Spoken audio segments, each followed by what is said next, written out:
faculty development program.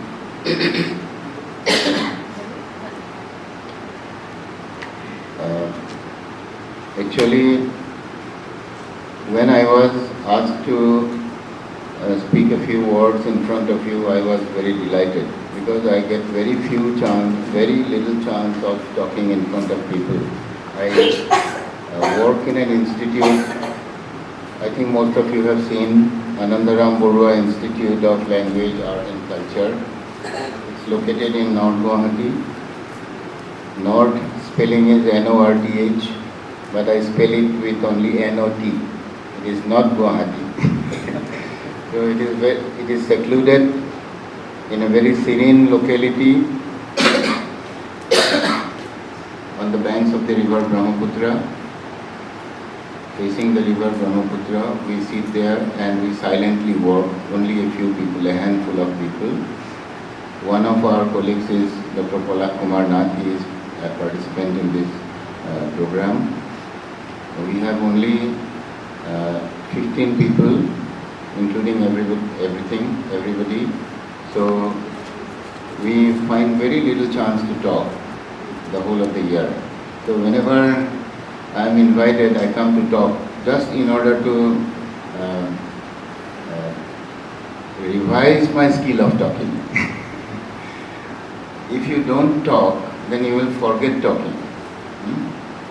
If not forgetting, at least there will be some amount of loss of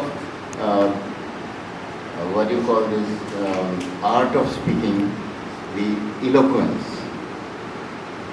So I expect eloquence from your side today, because I will be giving only a few points in my PowerPoint presentation, and I would like you to think over it, ponder over it. Now, I have chosen, actually I should say I have chosen, because the authorities asked me what would you like to talk on. I said I would like to talk on folklore. Since it is associated with so many themes and sub-themes, so I chose this research. So it's a virgin ground for research in various disciplines. From this you can imagine how light it will be. When I talk of various disciplines and folklore, it will be a very light kind of discussion, because it will not be going deep into it. It will just float, and all of you will be able to appreciate it, understand it, think over it, and interact. And I expect that. I expect the interaction, because I come here to learn from you also. This folklore is a subject which is field-oriented. In field-oriented subjects, you learn from the people, not from the books. We have a library, very good library here. Our librarian is sitting here. So you learn from the library in other disciplines, but in folklore you learn from the field. If you have to learn from the field, you cannot simply go and sit in the field and all the information will come to you automatically and you will be laden with knowledge. It's not like that.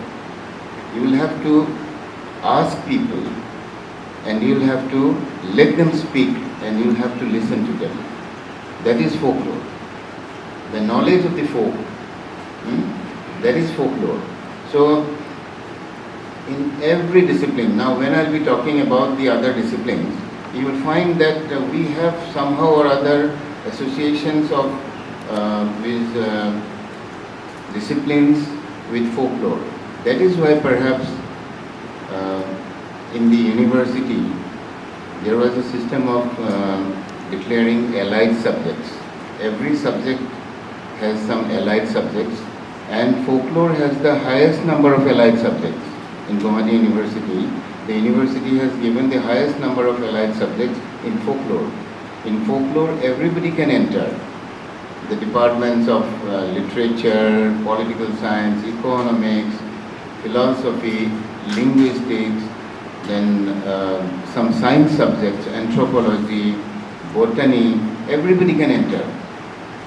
And how has it been possible? Because we have a folk version of everything. everything has a folk version. So every gamut of knowledge has its folk version. So let's talk about it one by one. In literature, for example, most of you are from literature background, perhaps. How many are you from literature? 1, 2, 3, 4, 5, 6. So how many total participants are there here in this program? What is the total number of participants? 56 participants. 56. All of them are not present, it seems. Okay. So this is a hybrid, hybrid class. So we had hybrid variety of different things, fish, plants. Now we have classrooms, hybrid classrooms, where online and offline both is available to the students. So there might be some more students of literature among the participants, and at least all of you have studied literature at one time during your school days or even your college days, before specializing in your subject.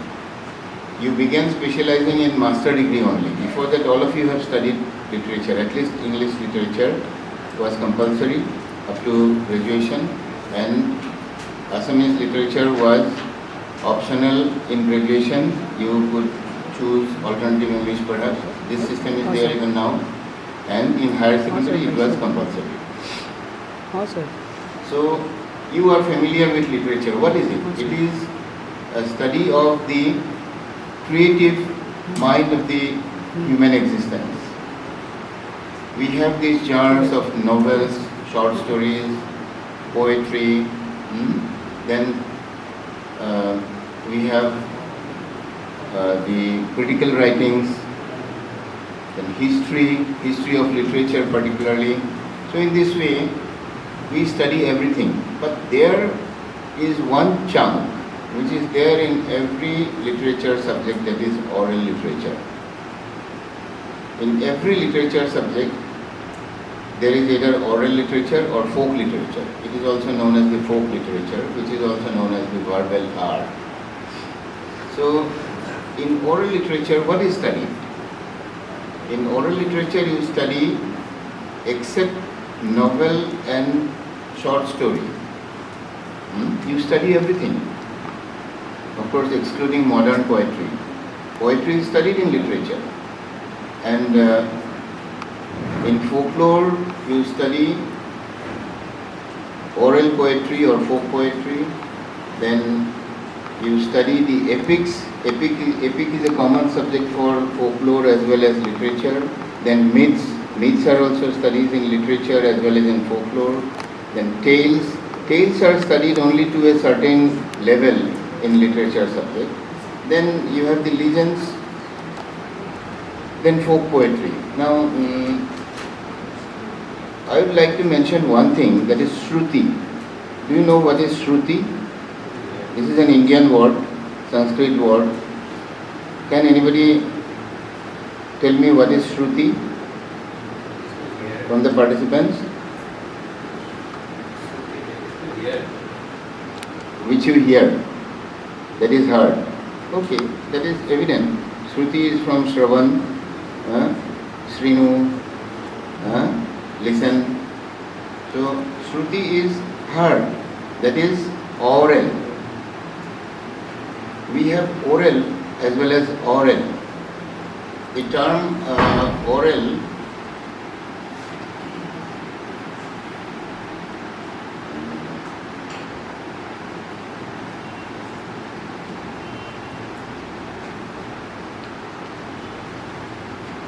like to write the spelling oral and oral. So these are two terms. Can anybody tell me what is oral and what is the difference between oral and oral? Have you ever heard this term oral? A-U-R-A-L? Oral is pertaining to the ear, listening. Whatever you listen, that is oral. That is Shruti. So what do you listen? You listen to everything? When your parents scolded, when your teacher scolded, you listen to that also? That is not folklore. The Vedas were called Shrutis. Do you know that? The Vedas were called the Shrutis. Why was it called Shruti? Because it was learned by heart. You listen to it and you learn it. It was not written. Before coming into the written form, it was in the oral form. It survived in the oral form for thousands of years. I don't know for how many years. History doesn't reach that